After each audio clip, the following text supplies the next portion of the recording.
is Switchfoot on Rima and More Than Fine. The Panel. It's the election conversation on Rima. Andrew Urquhart with you on the first in what is going to be a series of panel discussions about election issues. Today we're talking about the economy. Is this something which is likely to influence your vote? We are live on Rima, also streaming on Rima, Life FM, Star and Shine TV social media. Hey, as always, would appreciate your comments on anything that we say today. My guests on the program is Paul Barber. He is the Senior Policy Analyst for the Social Policy and Parliamentary Unit of the Salvation Army. Paul, kia ora, thank you for your time today. Morning. Also joining us is Dr. Eric Crampton, Chief Economist of the New Zealand Initiative. Kia ora, Eric. Good morning. And also joining me in the studio is Auckland City Missioner Helen Robinson. Helen, kia ora.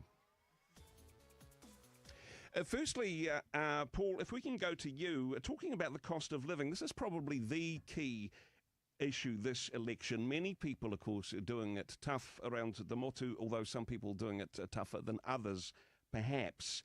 Earlier this year, you and the team at the Social Policy and Parliamentary Unit released a report, the State of the Nation report, entitled Costs of Living, looking at, well, how much there is an equal opportunity for people to participate in society financially and in other ways.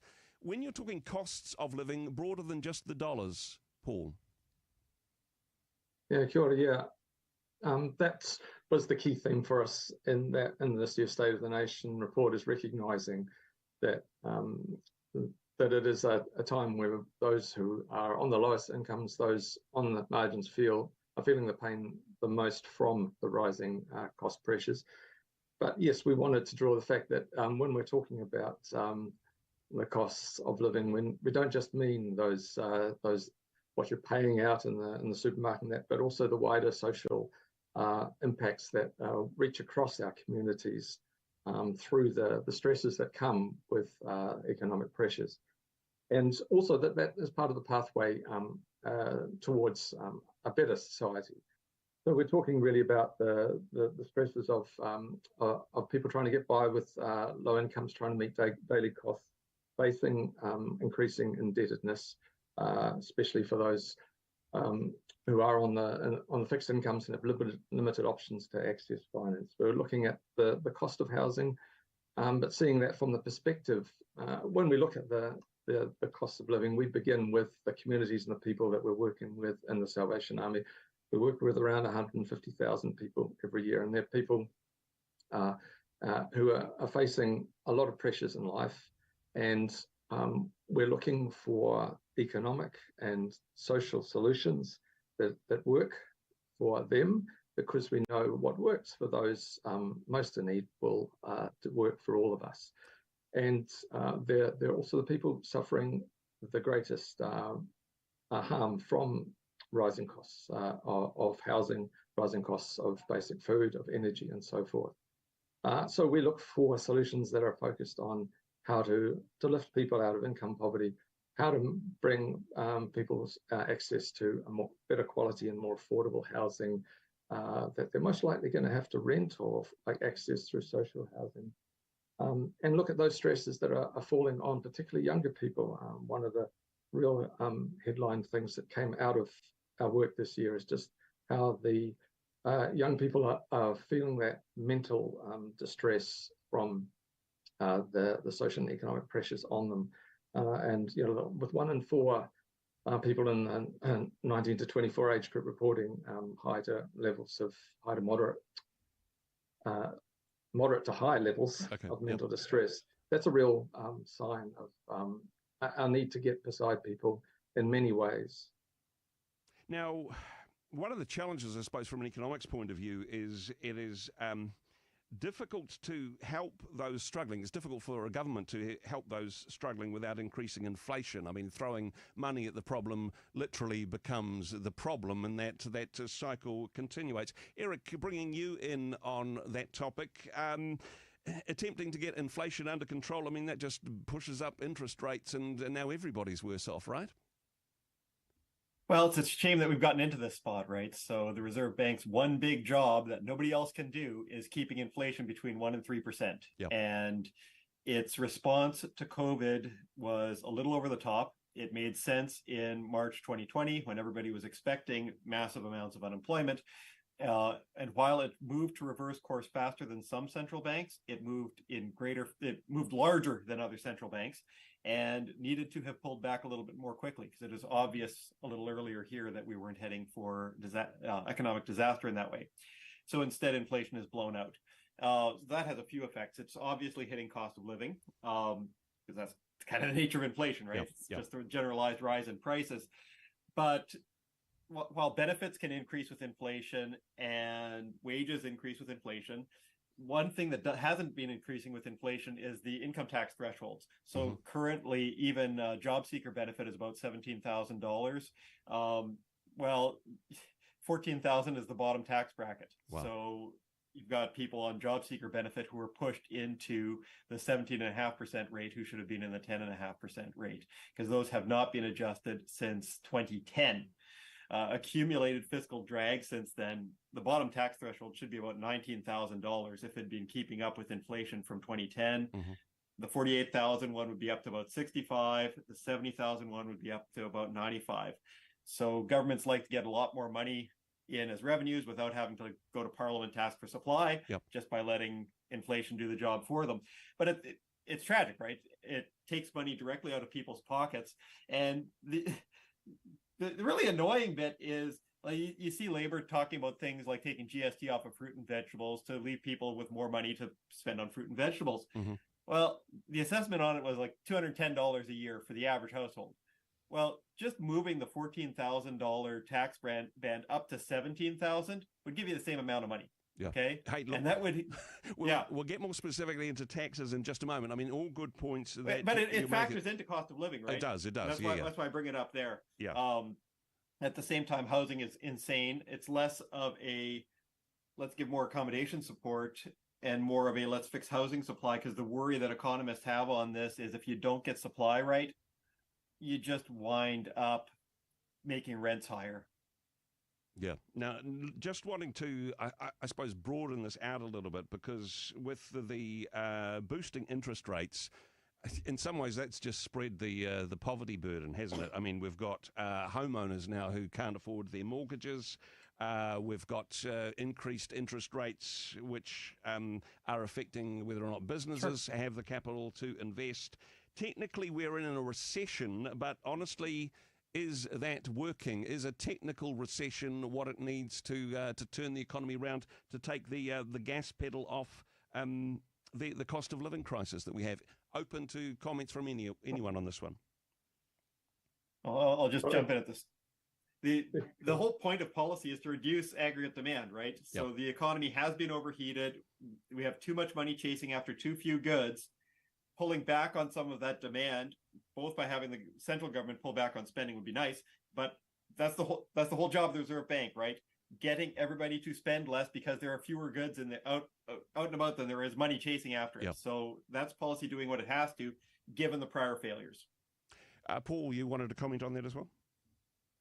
Yeah, I think we've got to be really careful that some of the cures that are being talked about are worse than the disease, and one of the facts that we have to recognise is that if we are talking about some of the inflationary pressures, it's been about a deliberate attempt to engineer a recession, because a recession is deemed somehow to be good for the economy. Well, when we look at the economy from the point of view of those that are working with the Salvation Army, we say, well, a recession means more unemployment. That means more people in hardship. That means actually worse consequences for people on the margins. And so our real appeal in this process is to recognize the fact that if you're going to address some of those what are called aggregate demand pressures, that is putting governments spending or giving people more money, perhaps you need to think about who you give what to and how you spend those resources. And at this point in time, we would be arguing we're still not doing enough to lift people out of poverty. We're not doing enough Yeah, Helen, to what do reduce hardship. Thank you, Helen, wanting to bring you in here. So thank you for your Certainly, patience. Yeah. It's all right. Just a really genuine, good question that I'm often asking is who is not at the table, or actually who is suffering or bearing the burden of the decisions that our greater society, including our government, are making. Mm-hmm. And it's pretty clear that that burden is not spread evenly or fairly or justly. Paul has mentioned a number of groups already this morning. We certainly know the reality that women bear the burden of poverty in our society, Yeah. and particularly Māori and Pacific women, and particularly women raising children alone. So whatever answer we as a country come to is actually a plea really on behalf of the mission to many people in our country, is to actually say, how can we create a society where everybody participates, where the suffering is actually not a kind of suffering that leads to people literally being starving, Yeah. or literally being excluded from, in real terms, from education, or who are literally in emergency housing for a long time. I mean, it's okay to talk about tax breaks for the squeezed middle, as it were, but is that ethically justifiable when people at the lower levels are being crushed with child poverty and homelessness issues there? Just a question on this one more broadly, and Eric will get back to you to finish this section before we go to the break. In terms of lower level, income and benefits, is it keeping pace with inflation? Okay, there's a lot of pain around. Is it being shared equitably, in your opinion, Helen? Absolutely not. And I think I'd ask a deeper question that says, particularly in terms of benefit levels, are they enough? Okay. There is multiple repeated evidence happening across our country, across years, that is saying that our benefit levels are not enough for people to live on. So by definition of receiving a benefit, you are going to be hungry, you are going to be excluded, you are not going to be able to participate fully within our society. Eric, did you want to jump in on that before we go to the break? Well, just getting a few of the stats in here. So first up, we have talked a little bit about recession, but remember that employment rates right now and for the past year have been at or near highs that haven't been seen for 40 years. Yeah. If you go through the data, you do not see employment rates as high as they are now for 4 decades. I mean, that's a great thing, but is the cost inflation? But what it means is we have unsustainably high employment rates. Mm-hmm. So we're revving the engine above its capacity, and it'll blow out if we let it keep running this high. All right. So it's not trying to engineer a recession. If the government gets this right, if the Reserve Bank gets it right, they're trying to get a soft landing where you get down to sort of the natural rate of unemployment rather than engineering a recession. If we also look at the child poverty statistics, agree that it's terrible, but it's down on 2019. So if you look at material hardship, it's down. The number of children in material hardship is lower than it was in 2019. We shouldn't lose sight of the underlying stats here. We can say that like it's bad relative to some ideal point, but it's not some worsening thing. It's no worse than it was in 2019, and the numbers show that it's better. Well, hey, I'm sure there's going to be some debate on this particular topic. We're going to go to a break. We'll be back with my guests in just a moment, talking about the economics behind the election, encouraging you to thoughtfully and prayerfully consider issues that are important to you as you cast your vote this coming election. Back with more from the panel in just a moment. The Panel. It's the election conversation on Rima. Imagine facing the terror of someone's anger for no apparent reason. Average of 1 in 4 New Zealand children continue to suffer abuse and neglect. That's 2 children every hour. Without support, they can become hurting adults, perpetuating the cycle of abuse. Let's help to stop this by donating to Homes of Hope. Help the children heal, start to flourish and become great New Zealanders. Visit homesofhope.org.nz. Homes of Hope, building our children together. Awake New Zealand. A morning without Mossop's honey is just a...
Their team understand how important it is to find a locksmith you can trust. For anything with locks, keys and security, Lockman is available anytime, any day, Auckland-wide. Lockman security technicians are just a call away.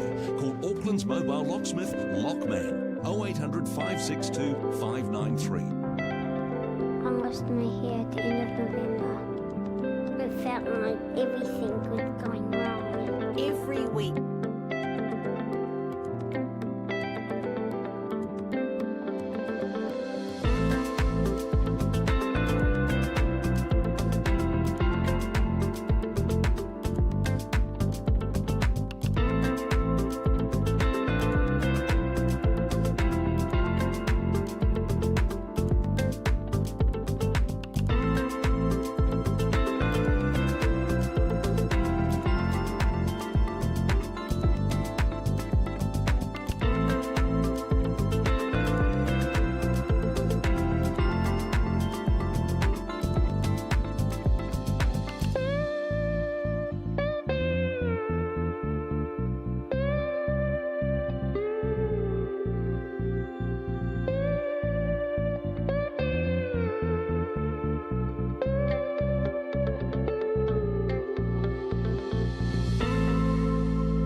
On Rima. Andrew Urquhart with you on the program today, talking the economy and in particular whether or not this is an area which will influence the way in which you vote. Interested in your thoughts on this. As always, you can text and contact us through social media. We're live on Rima, also streaming live on Rima, Star, Life FM and Shine TV social media platforms through our Facebook channel. So any comments on there are welcome as always.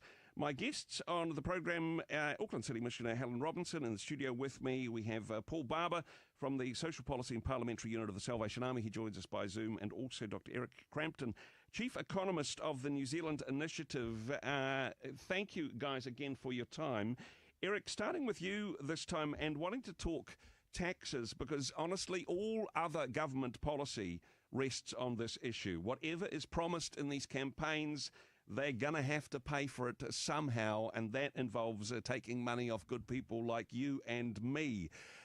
Increasing taxes, honestly, this is a political suicide, even if it's an economic necessity. Would you agree? I'm not sure it's an economic necessity. It's an economic necessity relative to current levels of government spending because, well, they're spending more than they're taking in tax. Yep. But you have to wonder about current levels of spending. If you go back to even in 2019, if you remember, that was the well-being budget campaign. Everybody thought that this budget that was filled with flowers and lovely things was going to save the world, solve every problem there was. That budget was projecting that the government in 2023 was going to be spending 28.8% of GDP. Okay. Actual spend from the budget update in 2023 was 32.5. Okay. So government has increased spending by about $14.5 billion relative to what they said they were going to do with the well-being budget. Now, this isn't an inflation thing. This is as fraction of GDP. Okay, so GDP gets bigger, Government's taking a bigger fraction of it, a much bigger fraction of it, and or spending a much bigger fraction of it. Now you have to wonder what we get for that. So there's about $1.5 billion of that of support for the cyclone. You'd want to be taking on debt to deal with that and rearranging other spend. But where the rest of it, you can't really point to that many improved outcomes. Yes, we've had reductions in child poverty. That'd be stuff that was in the 2019 budget. The rest of it seems a lot of consultancy reports on projects that'll never go anywhere and failed mergers of different administrative units. So, I mean, there was, of course, the working tax group on, reports about how we could change our tax system. You were talking beforehand about ways in which we could change that. Was there a missed opportunity that all this money was spent on a report whose recommendations were ignored? What's your thoughts? Well, the useful things that come out of these reports is the warnings of what things not to do, right? So every time they go through the standard drill of what are populist things that people might jump at during an election campaign so we can make sure that everybody knows that it's a bad idea.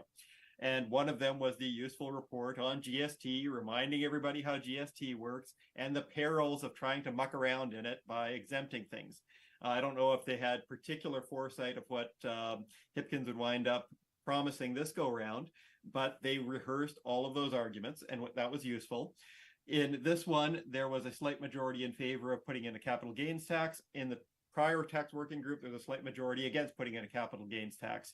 It's I don't really see it as a huge deal either way, because we've had a tax system that's evolved for 4 decades in the absence of one that keeps redefining income to make sure that... In some ways, it seems like it was as much of a focus group as it was a working group. That, hey, let's run this up the flagpole, see what poll results we get as a reaction.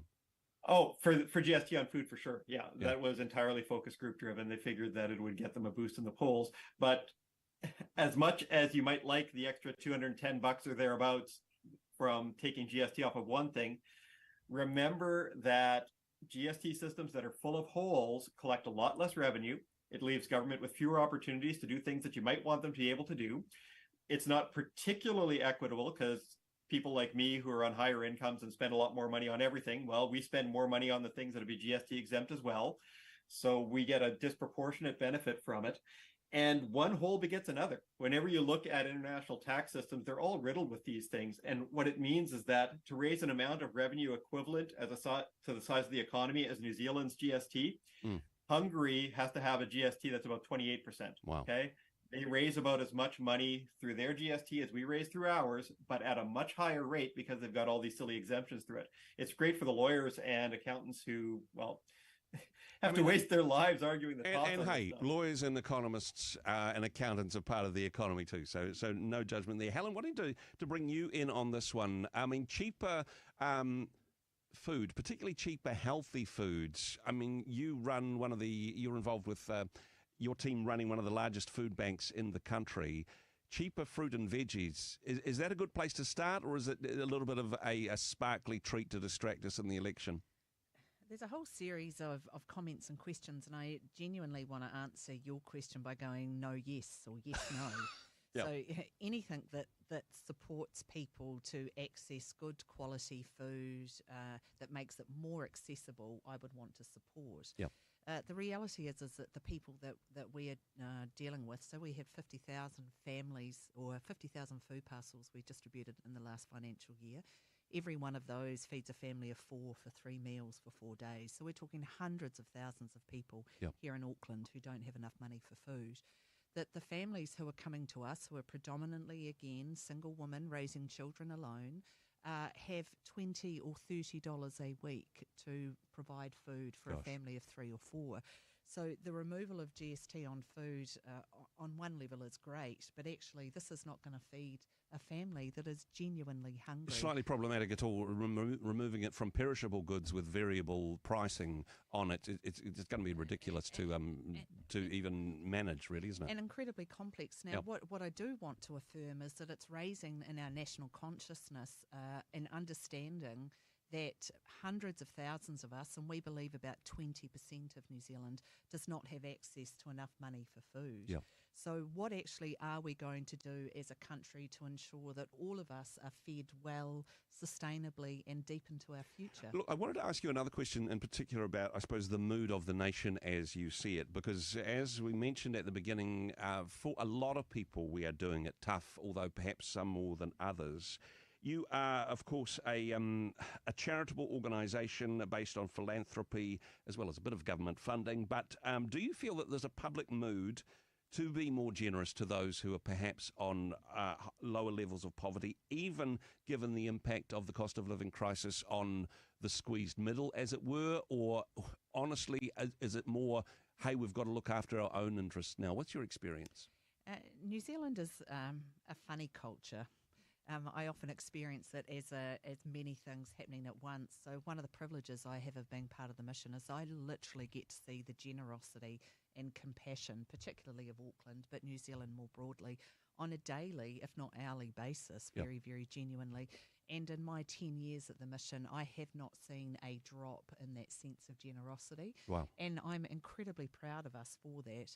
In the same instance, on a daily basis, I experience a vitriol and judgment against people who are suffering deeply. We condemn people to poverty, and then, importantly, we condemn them for being poor. Yeah. So there is something in our psyche that says you are a bad person, you are morally bad because you are daring to raise 3 children alone. Therefore, the reality of the work of raising children means you can't be in paid employment. And for that fact, we're going to pay you so little that you and your children are going to starve. Yeah. What does that actually say about us as a society? So the generosity and the compassion is part of who we are, but vitriol and judgment is also sadly part of who we are. Paul, wanting to bring you in this one because, again, a charitable organisation dependent on philanthropy to an extent. The vitriol goes the other way as well, and I know for a lot of people there's this big campaign, look, tax the rich, they've got so much money.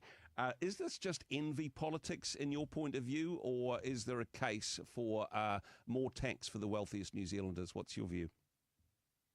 Well, I think you've got to close that kind of circle that Eric was talking about, that links to and link that to what Helen's talking about and where we're coming from in this. The revenue that we gather through tax is about doing things together as a country that we can't do on our own. So Eric seems to manage to miss out the fact that most of what government spends is on, the biggest single amount government spends is on New Zealand superannuation to support people in their older age. The next couple biggest things are in our health system and our education system. Actually, our welfare system is comparatively small in comparison to those areas. Those things are crucial to our health system has been absolutely crucial throughout the COVID time. And we've learned out of that looking after people, looking after those who are in need, is what the foundation for what makes our economy and our country work.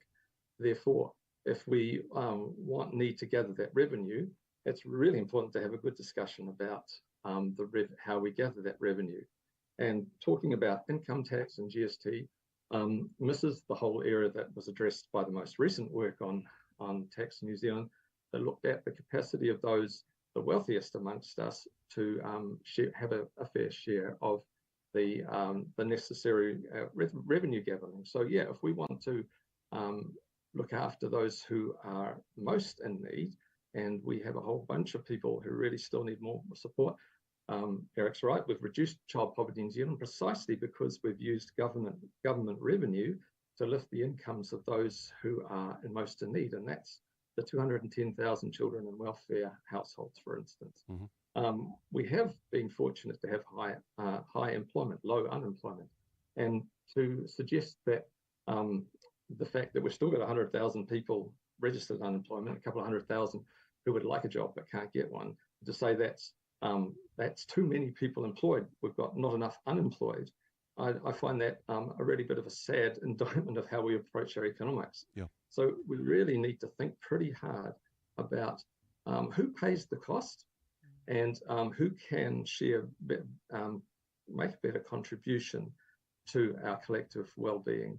And I think it's a very good question to ask of those wealthiest amongst us. Indeed, some have already said they would like to see some form of wealth tax, and particularly could be about rebalancing our tax system away from its dependence on GST, its dependence on income tax on the middle, and ask those who have the most to step up and share more. Now, just as we wrap up this section, Eric, if I'm just wanting to do a quick fire round, if that's okay, and then we're going to go to a break and have our final session together. But just I've got a range of different tax policies that different parties are saying, hey, here's our idea of what we could do to change the tax system.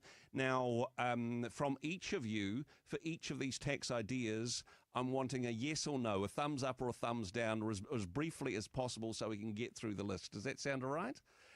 Eric, starting with you, taking GST off fruit and veggies, yes or no? Horrible idea. Helen? Let's do something else with it. Okay, and Paul? It's not the best way to do it. Okay, okay. I think that's that's an epic round of fail. Taxing the super rich. Now, whether this is capital gains tax or a wealth tax, yes or no? Helen, we'll start with you this time. Absolutely, we'll support a better wealth distribution. Eric? No, the tax balance is already towards the higher income. We could have a productive conversation sometime about a land tax, but generalized wealth taxes, no. And Paul? We definitely feel a wealth tax is something we need to really discuss as a country and really think hard about how to do it. Okay, next one. Foreign investors and multinational companies, should we increase the tax on them? Eric, starting with you this time. Only through a multilateral process, not going out on our own, only through the OECD. Okay, and Paul, any comments on that? What kind of tax are you talking about here? Taxing foreign investors and multinational companies who trade in New Zealand. This is, I mean, essentially National's tax policy pushed a lot in this direction. And Labour's. Well, yeah. I think that there's definitely a need for a fairness in that approach. Yes, so I guess there is a need to work something out. But I think what we may be talking about two different things. I think here, because there's the whole international tax process of having a consistent rate internationally, or the specific tax that's being proposed by the National Party on foreign property buyers. I'm not. Yeah. They're two different things. Sorry, there's two broader principle. Helen, do you...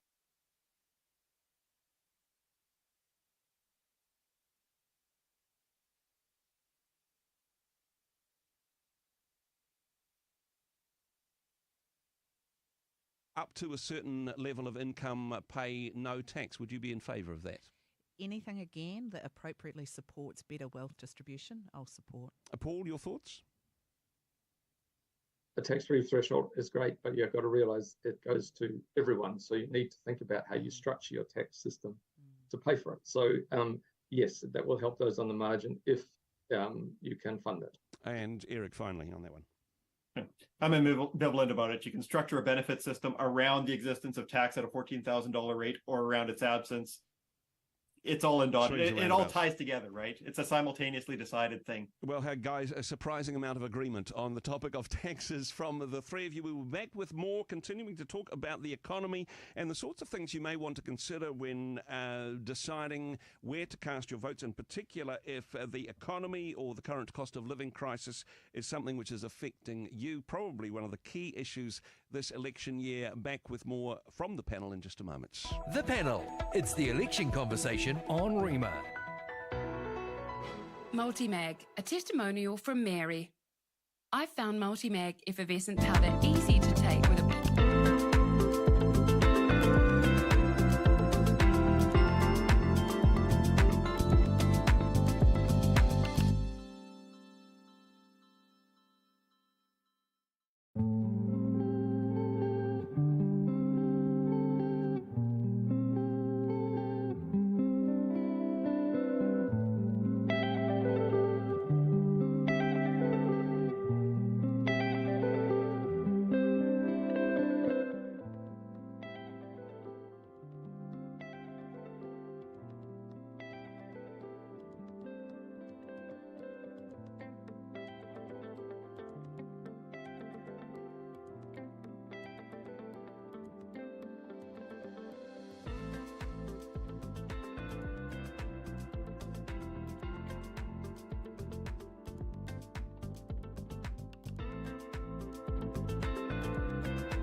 economics, and some very special guests on the program. We've got Paul Barber from the Salvation Army Social Policy Unit, Dr. Rick Crampton from, he's the Chief Economist at the New Zealand Initiative, and Auckland City Missioner Helen Robinson. Hey, thanks very much for everybody who's joining us on the live stream as well.